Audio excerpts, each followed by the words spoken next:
Welcome to the Mind Body Temple podcast, your healing space with Dr. Rod. The purpose of this podcast is to bring back hope to patients with chronic pain, anxiety, and depression. I have the ultimate pleasure of having my long-term patient, and I can call him friend, Sunny, here with us today. That he has a very interesting life story to share, and I thought that it would be important for all the patients to hear your story, Sunny, how you have gone through all of the difficulties of your chronic conditions and how you found hope and activity through that. Your life story is a life story of function-centered pain management, activity-centered pain management, instead of focusing only on pain and disability. Why don't you explain a little bit about the difficulties that you have gone through your life with your health? Well, thank you, Dr. Rudd, for having me. I've been extremely excited for the opportunity. Right now, when I was 13, I started having health problems. My dad actually noticed me bruising from head to toe, small bruises, and I ended up getting diagnosed with ITP to start with.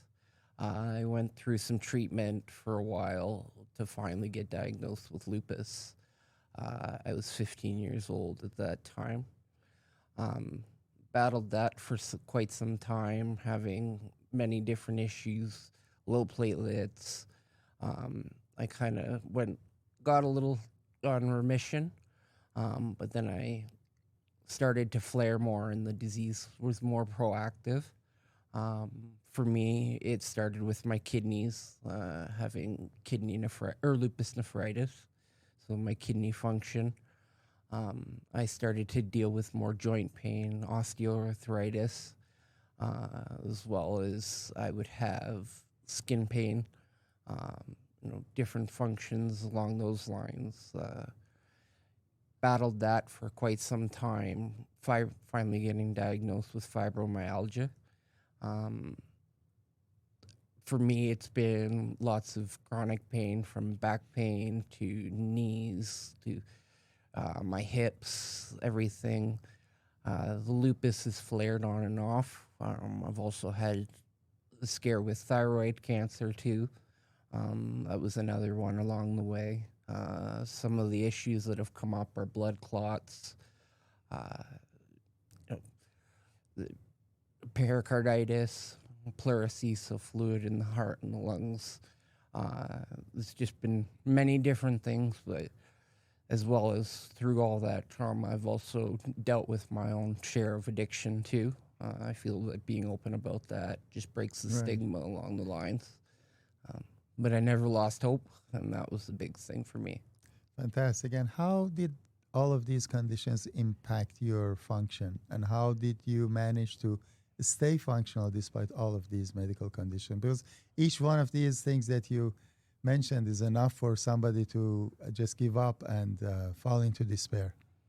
Well, I learned one of the biggest things is to take control of your own health, that you probably know more than most people when it comes to yourself. So to be an advocate for yourself, I will say big thing was being comfortable with my doctors and, building that rapport.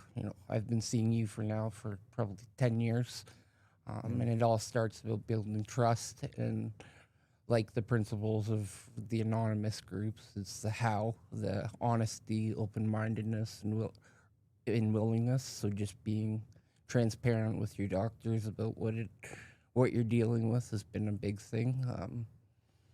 They're here and when you're not comfortable with them, like I have to find you, I was with a diamond in the rough. So it took me a couple of times to change doctors, but also just being honest with yourself and understanding your boundaries and what you can and can't do. To be where I'm at now, I'm an addictions counselor, as well as just got a job in That's amazing. Shelter work. Thank you. And I've opened my own business. So for me, it was just constantly working at, if I failed at one thing, remembering that, just because I failed doesn't mean I'm a failure. It's not how many times you fall, it's how many times you get back up.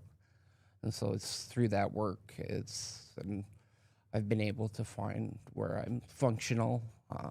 I understand my body, and just finding those alternatives to your health, like to what's bettering your health, is a big thing.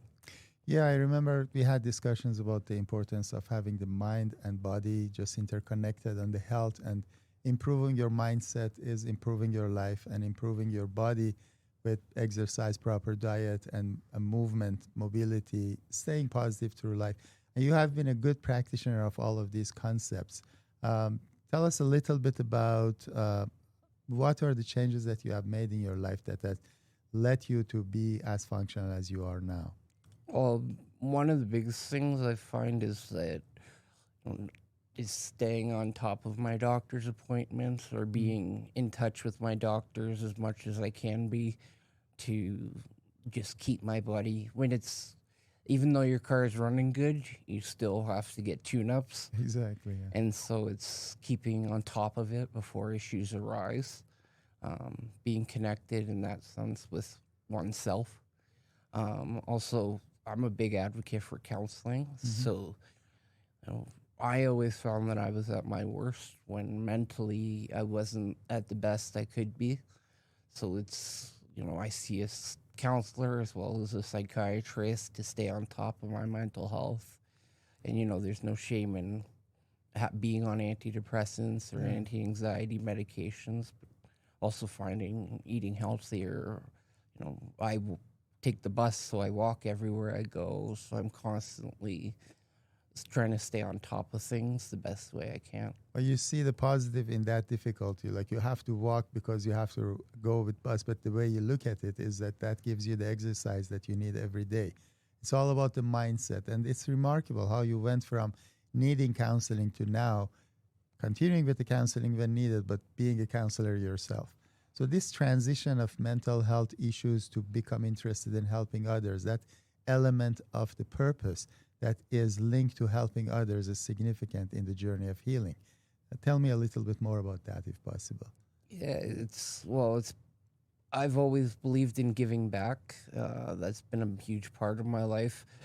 I've had times where, in all honesty, when I went to rehab, I struggled with addiction. There was one counselor there that believed in me when I couldn't believe in myself, and it was just to see someone that's brand new, even like you've said positive things to me, is just taking that stuff and reminding myself that, I can get through it.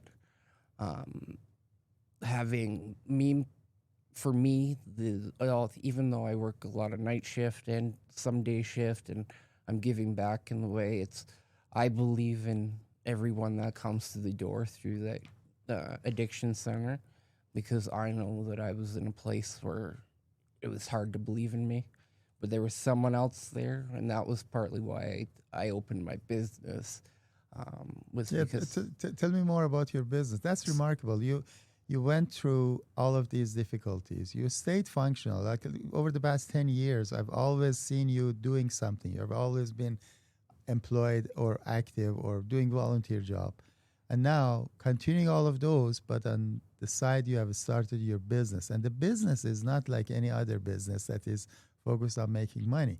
The business is also focused on helping others, while the essence of the business is there. So explain that. So my business is Sunny Side Up. It's kind of the idea of always looking at the brighter side. I love the name. Thank you.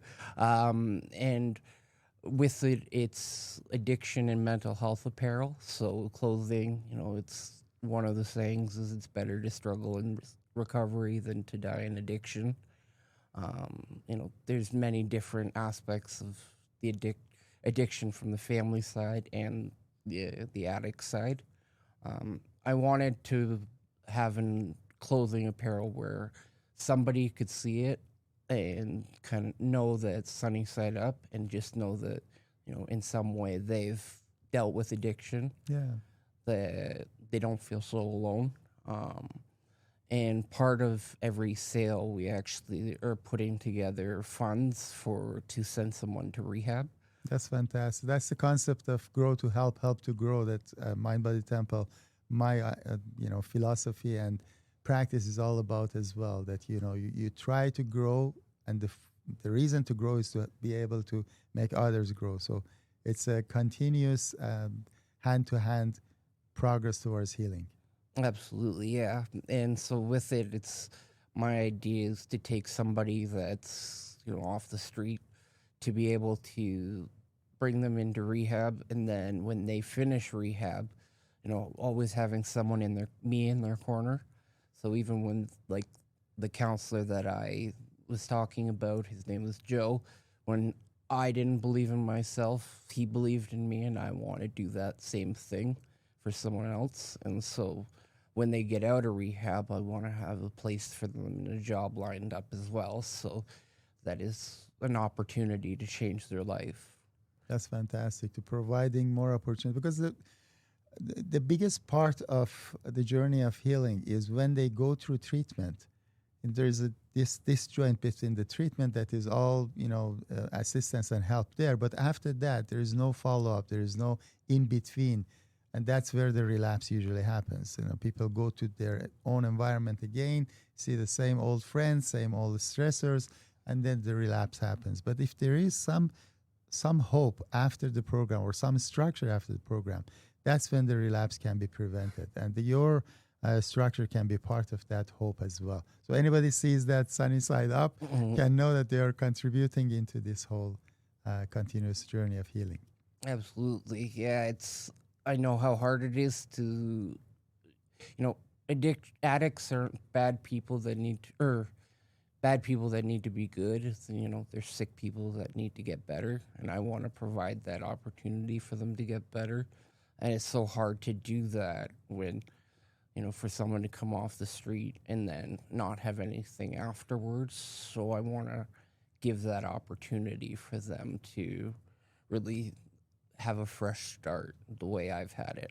Yeah, and the focus is, instead of being on addiction, is on hope. Yeah. Because usually, I love many quotes from Dr. Gabor Mate that says, don't ask why addiction, ask why the pain. There's usually some sort of emotional trauma or childhood adverse experiences, some sort of adversity that led into the need of something to calm the pain. And the pain, the source of the pain, most of the time is emotional because of some sort of trauma. So when the hope comes, the element of healing starts, and that trauma can be put into rest. Absolutely. And, that's the thing, is why I believe in every person that walks through the door, or every person that is, because, no person wakes up in the morning and says I want to be addicted or anything like that. So there was something along the way. And I always believe that there's a reason, or there is a reason for every action. And so if there is some sort of addiction, there usually is that trauma. You can resolve that with the hope, and then you can deal with it. Thank you so much. This has been very inspirational. Is there any last message that you have for other patients or people that are fighting some sort of mental health or addiction or chronic pain? I just don't give up hope. Keep trying. It's Einstein failed over 1,000 times before he created the light bulb. If you don't give up, be honest with your doctors to help you come to that state of, where you're functional and you're okay in your way. It's so important. The honesty with them. Yeah. And, you can do it. It's, no matter how many times you fail, eventually it will find its way. The reason you fail is that you have tried. I mean, you should celebrate the fact that you actually get to fail because you were courageous enough to try. You will never fail if you don't try, and then you will stay stagnant. But if you try, you may fail or you may succeed. And the only way to succeed is that you try. So I congratulate you for always trying. I've been observing your progress, and you're a remarkable person that is trying to help others. good for you, and thank you for coming here today. Thank you, Dr. Rod. It was a pleasure. Thank you. Thank you.